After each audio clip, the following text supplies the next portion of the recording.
about another voice and culture of Taiwan with We Love Hakka. 现在就让我们一起加入客家风情，大家来讲客家吧。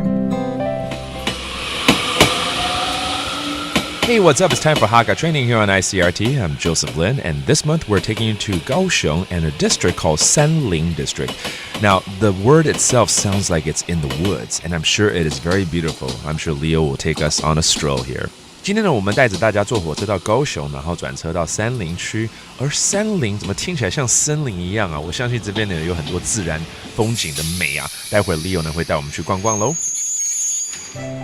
Hey, yo, what's up, Leo? Hey, 我们今天来到这个是山林区，听起来真的像森林，所以这边有好多树木哦。哎呀，对呀，这边有个称号叫做“美浓背后美丽的后花园”呐。美浓已经够漂亮了，还是它后面的美丽后花园。是啊，美浓的靠山呐。而且啊，这边是客家人非常密集的一个地区哦，它有占了65%的客家人呢。哦，原来如此，才会叫我来这边逛逛啊，要多了解一下客家文化。而且，那我们这样走着走着，我觉得这边的人啊，都非常的诗情画意。怎么说？你看这家，它右边写着颍川，左边写着清河，哎呀，在吟诗作乐一样。哎呀，不是啦，我之前不是有跟你说过了吗？这叫做双姓堂，而且这边有30几户双姓堂哎。哦，是2家合成为1户啦。啊，对，早期这边这边生活比较清苦一点，所以呢，男生呢就会入赘到女方家里头去。虽然说被入赘了，但是他还是不忘自己的祖先，所以呢，就会再把这个2家的姓氏的堂号呢都供奉在祖堂上面。对，要延续下去嘛。对呀。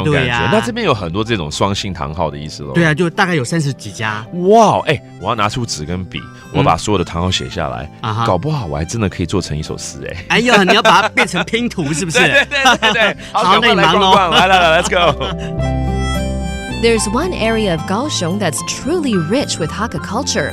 Parts of Shanling district have populations made up of 65% Hakka. The biggest attraction in the area is the Zhangsha Hall, left over from the affluent Huang family, which brings over 1,000 people every year during the Spring Festival. It stands as a testament to the history of the Shanling Hakka people and is part of their culture passed down to today. Unlike the Hakka in other areas, the people here have special dual family plaques to worship their ancestors.